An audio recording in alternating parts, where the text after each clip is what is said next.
हरे कृष्ण। लगभग 500 साल पहले की बात है।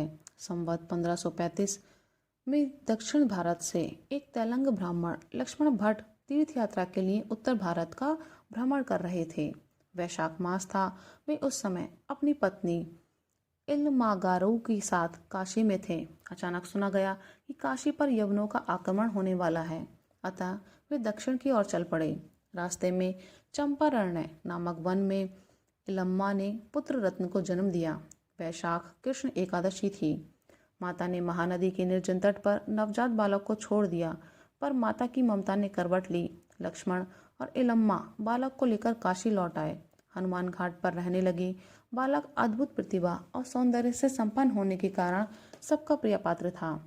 बाल्यावस्था में लोगों ने उसे बाल सरस्वती वागपति कहना आरंभ किया। विष्णुचित, तिरुम्मल और माधव यतीन्द्र की शिक्षा से बाल्यावस्था में ही बल्लभ समस्त वैष्णव शास्त्रों में पारंगत हो गए। उनमें भगवत भक्ति का उदय होने लगा। तुलसी माला, एकादशी, विष्णु व्रत और भगवत आराधना में उनका समय बीतने लगा। 13 साल की ही अवस्था में वे वेद, वेदांग, पुराण, धर्मशास्त्र आदि में पूर्ण निष्णात हो गए।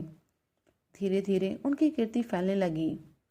लोग उनकी भगवत भक्ति की सराहना करने लगे। श्री वल्लभाचार्य जी के चरित्र विकास पर विष्णु स्वामी संप्रदाय के भक्ति सिद्धांतों का अधिक मात्रा में प्रभाव पड़ा था। उन्होंने पुष्टि मार्ग की संस्थापना की तथा प्रेम लक्षण भक्ति पर विशेष जोर दिया। पुष्टि भगवत अनुग्रह या कृपा का प्रतीक है।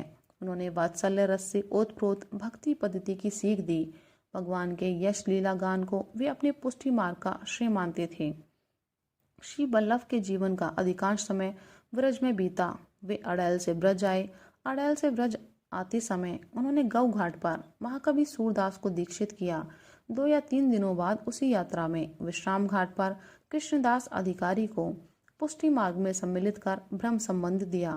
कुंभ दास भी उनके शिष्य हुए। गोवर्धन में एक मंदिर बनवाकर उसमें श्री नाथ जी की मूर्ति प्रतिष्ठित की। उनके 84 शिष्यों में प्रमुख सूर, कुंभन, कृष्णदास और परमानंद श्रीनाथ जी की विधिवत सेवा और कीर्तन आदि करने लगे। उन्होंने वैष्णवों को गुरु तत्व सुनाया, लीला भेद बताया। एक बार एक सीधे साधे संत दर्शन करने के लिए गोकुल को गए। वहां जाकर गोष्ठ में गायों के झुंड का, गोपाल का तथा मंदिर में बाल कृष्ण की सेवा पूजा और उत्सवों का दर्शन करके प्रेम में मग्न हो गए। फिर उन संत ने एक छोंकर के पेड़ पर अपना ठाकुर बटुआ लटका दिया और जाकर श्री वल्लभाचार्य जी के दर्शन किए, जिससे उन्हें बड़ा भारी सुख हुआ। फिर आकर देखा वो ठाकुर बटुआ नहीं था। तब वे संत फिर श्री वल्लभाचार्य जी के निकट गए और बटुआ ना मिलने की बात सुनाई। संत को चिंतित एवं उदास देखकर आचार्य ने कहा, वहीं जाकर देखिए। संत ने आकर देखा तो छोकर के पेड़ पर अनेकों बटुए लटके हैं। उनका होश हवास उड़ गया। फिर आचार्य के पास आकर बोले, प्रभु वहाँ तो अनेक बटुए हैं। इन्होंने कहा, आप अपना बटुआ पहचान लीजिए। आप तो नित्य सेवा पूजा करते हैं, फिर भी अपने ठाकुर जी को नहीं पहचान सकते। इस घटना से वे संत समझ गए कि यह सब श्री वल्लभाचार्य जी का ही प्रभाव है। उनकी आंखें खुल गईं। अपने ठाकुर को पहचानने की अभिलाषा करने लगे। उन्होंने आचार्य से प्रार्थना की, मुझे वह उपाय बता दीजिए जिससे मैं अपने सेव्य प्रभु के रूप को प्राप्त कर सकूं।